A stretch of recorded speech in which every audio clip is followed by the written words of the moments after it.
Gooning, the latest twisted evolution in America's porn addiction, where young men are not just watching, but marathoning hours, even days of self-induced oblivion, chasing. So gooning is masturbating and watching porn. Gooning is not what that other guy said. I wish gooning was going out into the real world, and trying to get chicks, not gooning behind a fucking screen. Anyways. Brain-melting goon state that apparently rivals the highs of drugs without the physical hangover. And if that sounds exaggerated, it's not. A journalist named Daniel Collitz took a deep dive into this subculture in a lengthy piece titled The Goon Squad. In my opinion, this is absolutely worth revisiting, especially in light of Fishback's proposed sin tax. We'll push for the first of its kind OnlyFans sin tax. You would have to pay 50% to the state on top of the 37 I already paid to the government. And by the way, if you think his policy suggestion goes too far, just give me a few minutes. Once you grasp how deep this addiction runs and what it's doing to an entire generation, your perspective may begin to shift. Collitz details online dens, elaborate custom setups, and a vocabulary that sounds like it was cooked up in a sub-basement of hell. This is the rotten fruit of lockdown isolation, where millions of young men were glued to their devices during COVID, mixed with decades of cultural messaging that frames masculinity itself as a social defect. This is nothing less than a siege on the human soul, and it has been staggeringly effective. From big tech algorithms that push hyper-sexualized content into every single feed, to policies that flood the market with more temptation, we are watching the normalization of escalating addictions that keep men isolated, depressed, and degraded, and far removed from building families, pursuing meaningful ambition, or forming any type of real human connection. So for anyone whose brain hasn't been fully fried by the endless scroll of degenerate internet sludge, let's break down what gooning actually is. At its core, gooning is an amped up version of edging, teasing yourself. Gooning is a new kind of masturbation. So that one guy was right, I guess. The act itself resembles edging, repeatedly bringing oneself to the point of climax without actually climaxing. And so I guess dudes are doing this for 24 hours, 36 hours in their goon caves.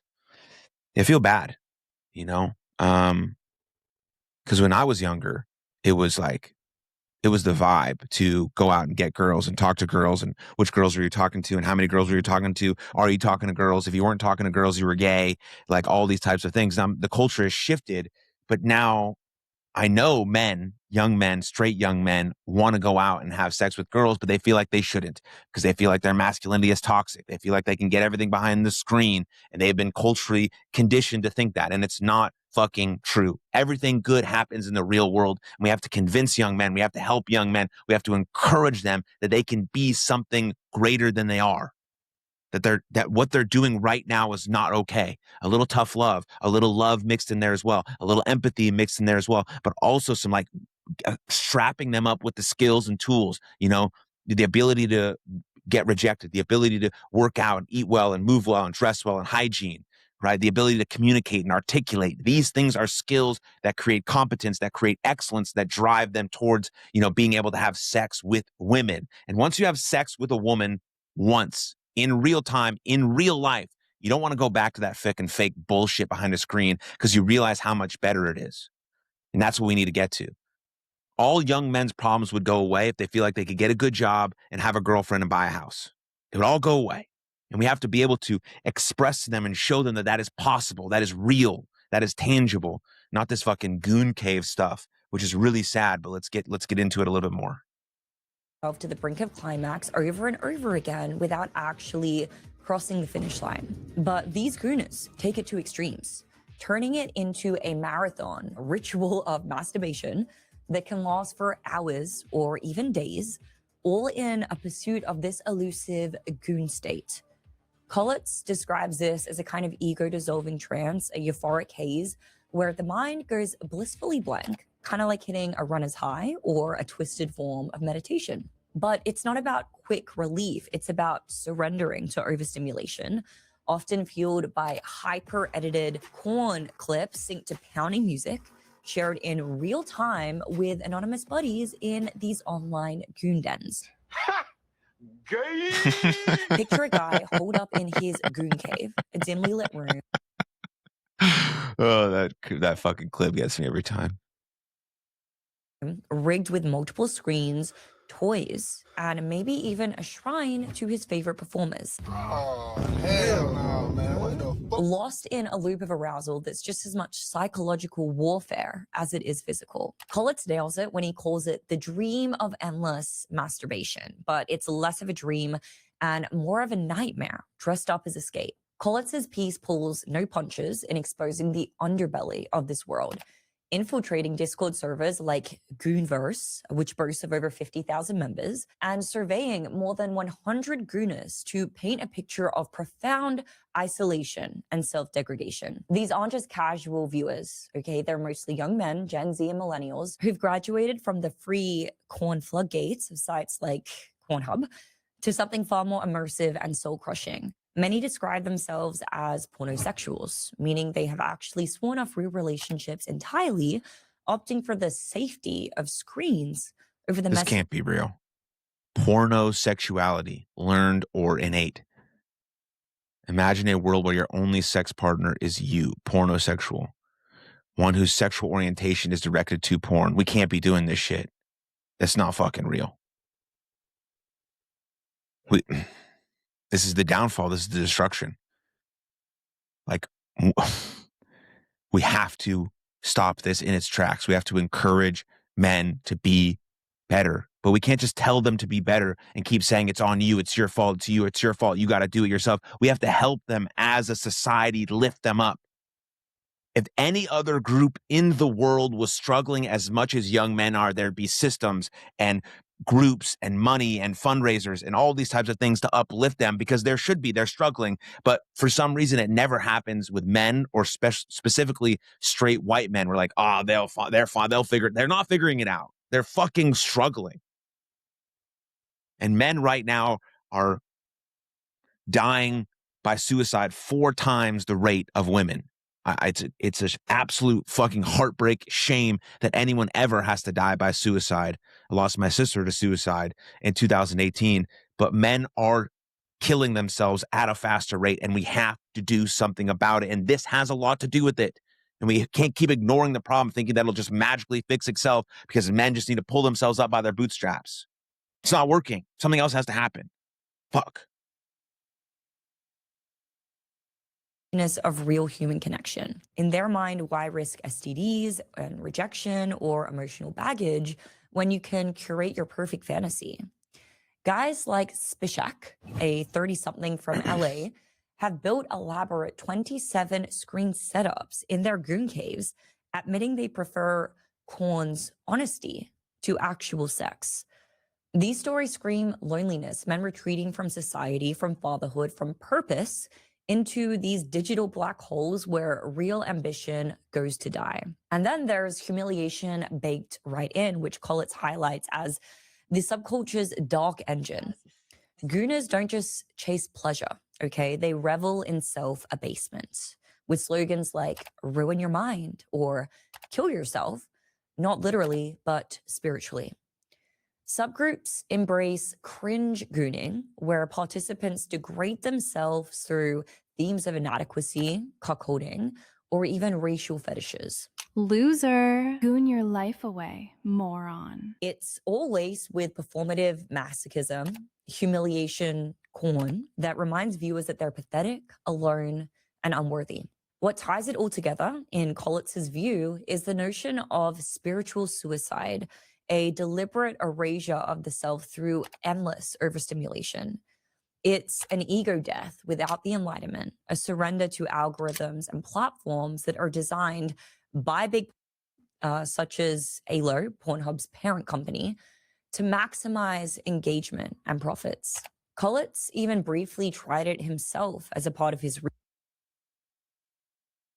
Just makes life seem completely pointless, just one miserable thing after another.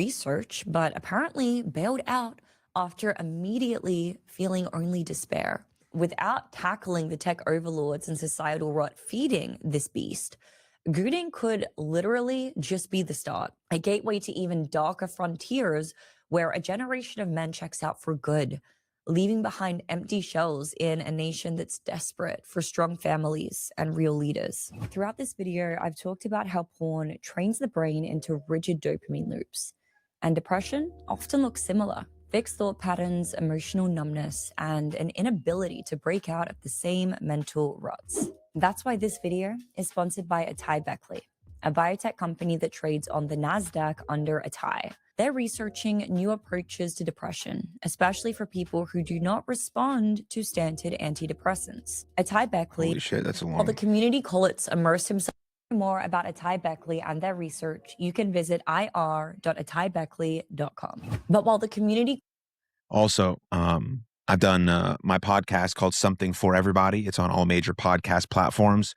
About 90% of the episodes surround mindset, mental health, and personal development.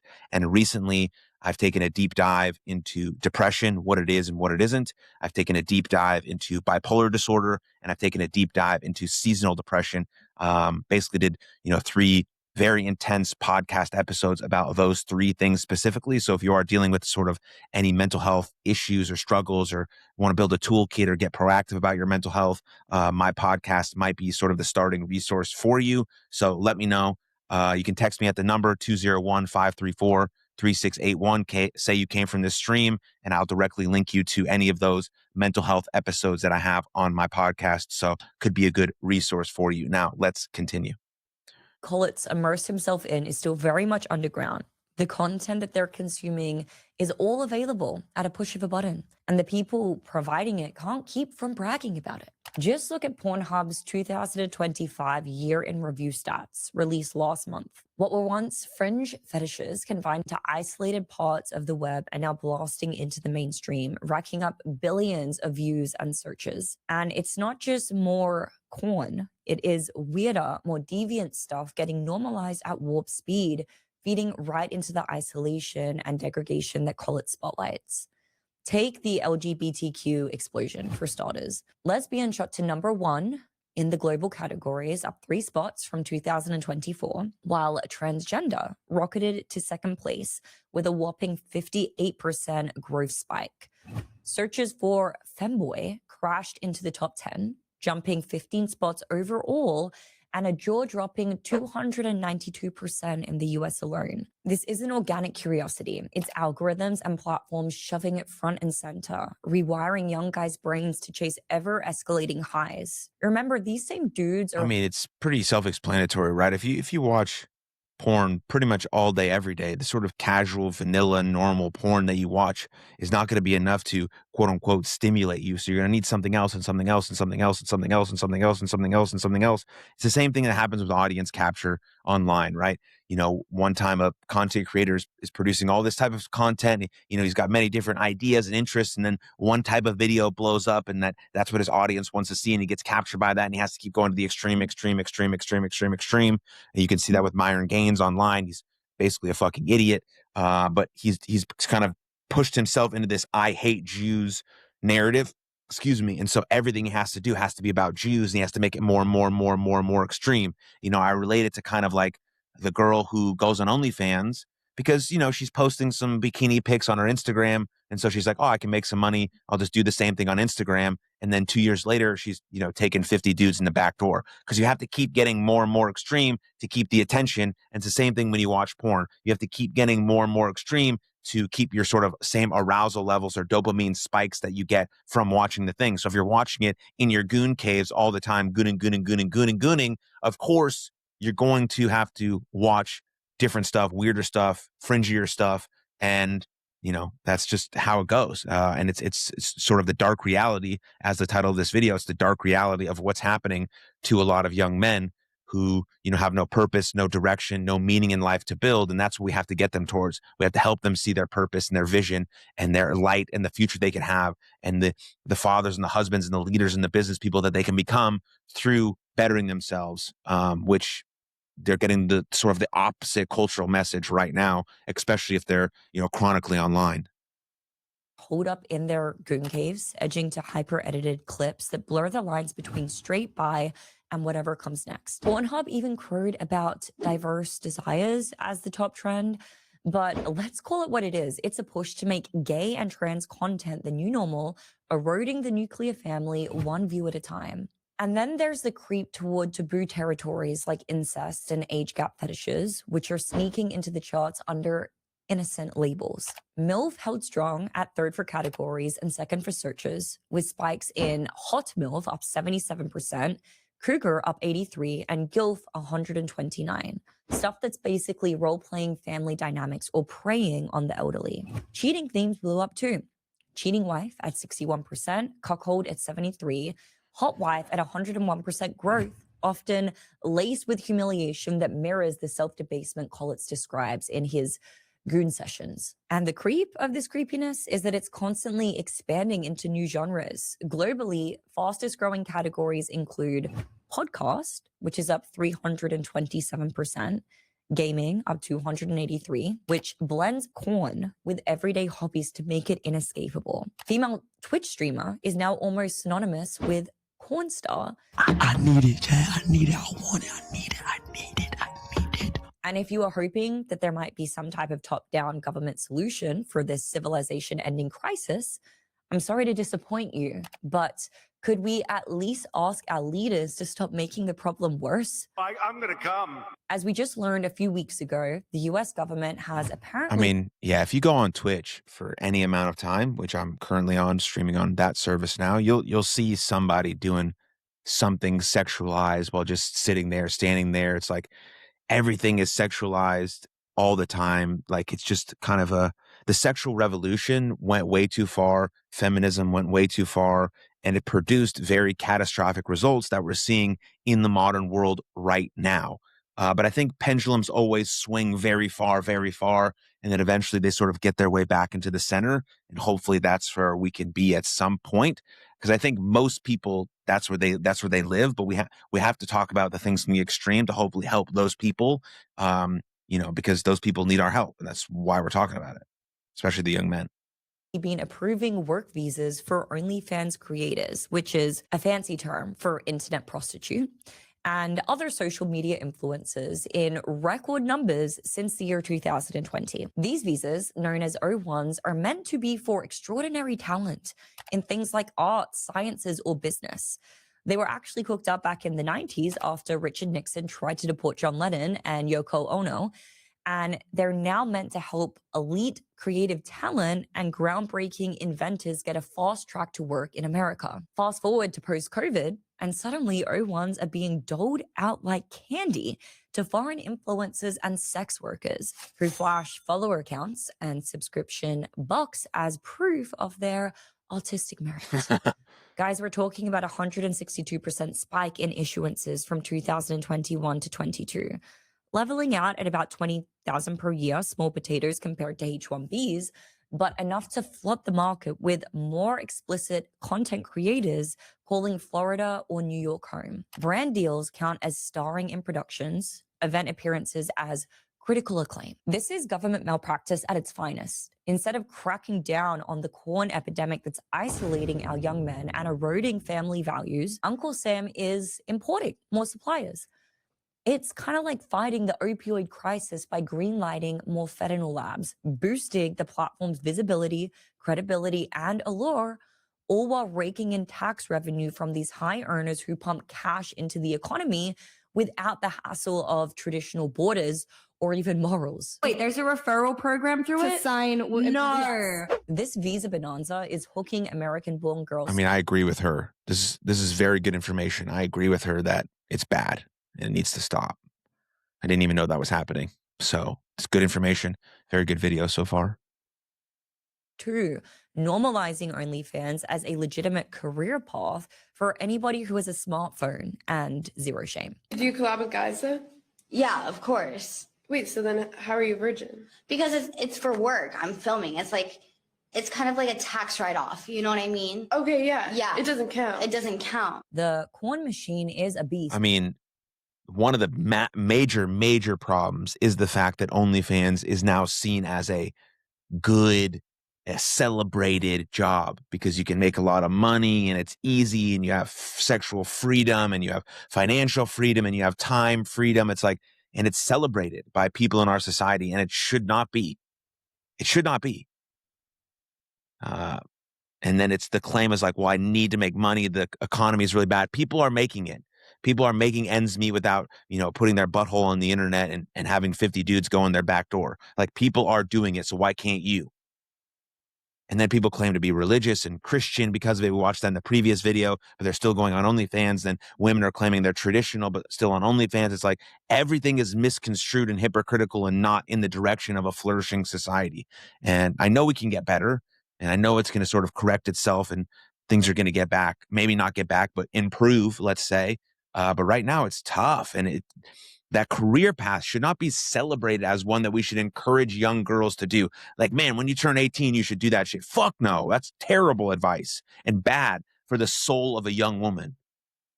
And then we're just telling them that their only value is their body, which is not true at all whatsoever. Unbelievable. Fuck. Here we go. But it's not invincible. And people are waking up, pushing back, and starting to reclaim their souls one hard choice at a time. And this is where we circle back to the Florida gubernatorial candidate, James Fishback, who proposed a 50% sin tax on OnlyFans earnings. We need to create a tax that is so high that it effectively disincentivizes and deters young women from being exploited on this platform. Framing it as a deterrent to exploitation, with the cash then funneled into teacher pay, school lunches, crisis pregnancy centers, and men's mental health programs. It's the kind of conservative counterpunch that actually says, I mean, I don't know if that's like super legit, if we'll actually do it, but that sounds fucking cool. I think we should do that in Florida. Let's go. Vote for that guy. I don't know who he is. Never seen anything else about him. It's the first time I've heard about him because I don't live in Florida. Don't really pay attention to what happens there. But that sounds pretty cool.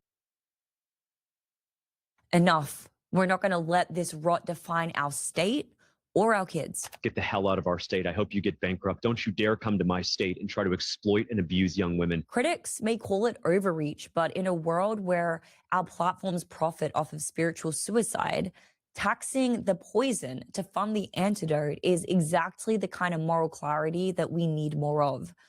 And who knows, if it sparks similar moves elsewhere, it could actually starve the beast and force creators and consumers to rethink the easy money in degradation. As of February, Pornhub has shut itself down in 23 states, covering nearly half of the US population. So to clarify, Pornhub isn't banned in these states. The government's merely said that the site had to take steps to actually keep children from accessing the content. And Pornhub's parent company, Alo, decided they'd rather pull out of these states entirely. When states stand up like this, it works. Reducing exposure, sparking conversations, and giving people one less excuse to stay trapped. This isn't just about stats, it's soul stirring. From faith communities ramping up accountability groups to apps blocking the sludge. The war on gooning has just begun. With millions sharing stories of breaking. Fucking God blessed Nick Fuentes. Oh no. But yeah, there should be a war on gooning.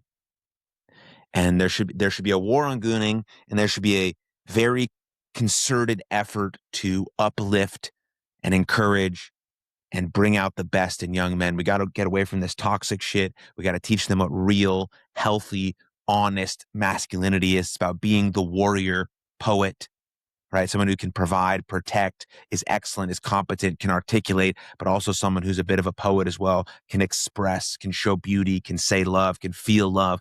That's the warrior poet. That's what we need to be developing in our young men through the right role models, systems, structures, sports, coaches. All these types of things matter when it comes to developing our young men so they're not trapped in this fucking gooning shit and they think that that's the way of life that is best for them. It's not. The way of life that's best for them is going out into the world and developing and making money and going into the gym and getting fucking jacked and going after girls and hanging out with your friends and traveling the world, then eventually finding yourself and finding your wife that you want to spend the rest of your life with and building a family and doing these incredible things that actually make life worth living and actually make you a responsible human being in the world. You have a moral obligation to do that as a man, is to, get married, have a wife, have kids. That's the beautiful path. And then you can pass on your values and your wisdom and your morals to another generation. And it continues and it continues and continues. And that's how we actually build a society that flourishes beyond what we have right now. At least that's what I think from my sort of worldview. Free, there is real momentum here. So the white pill, God didn't create us for this numbness. He created us with purpose, vision, and a hunger for genuine connection that no algorithm can ever satisfy. The answer to isolation isn't spiraling deeper into the void. It's stepping out, choosing life over loops, beauty over baseness. And to those caught in the throes, maybe edging in a goon cave right now, feeling unlovable and beyond hope, you are not alone. Millions are fighting the same pull, and redemption isn't a myth. It's a promise. So drop the screen, reach out to a friend, hit your knees in prayer, and watch how choosing connection over consumption rebuilds what the machine tried to break. So the future is not lost, but it certainly won't be saved by goons who follow orders. We need warriors who are willing to fight for it. Cool. Good video. Yeah, I enjoyed that video. I mean, you could tell obviously that, let's, hold on. Let's go share. No, we don't need to share. We need layout. Bang. You can obviously tell that she's reading off of a script and she prepared that ahead of time, but that doesn't matter.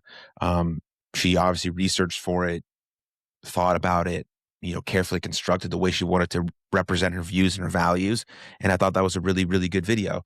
The Crowder one is just them, bullshit. And they do it like a 3 or 4 hour live show. And that's a clip from it that they do on Rumble. But that was a good video. I've seen that woman a few other places, but I think she was with Valuetainment, and then I think she left that. Now she's starting her own channel and seems like she's doing well for herself. That was a good video. I don't know any of her other views. Never watched another one of her like full videos on her channel. Don't know any of her other views, but that view and that description and that information, that research she did was awesome. And I appreciate it. And I learned some stuff from that. And it just goes to show you that there are people out there who care about the plight of young men. There are people out there who care about the path that young men are on and how we can redirect them to a new path, a better path. And we need to encourage and uplift men, young men specifically, because this world needs men. This world would absolutely collapse in a heartbeat without men. And I don't care otherwise what you think. You're wrong if you think otherwise. And so to have a flourishing, productive, reciprocal society, we need to uplift men and express how much value, intrinsic value they have, so they're encouraged to become the best version of themselves in greatest service to the world. That's the fucking vibe.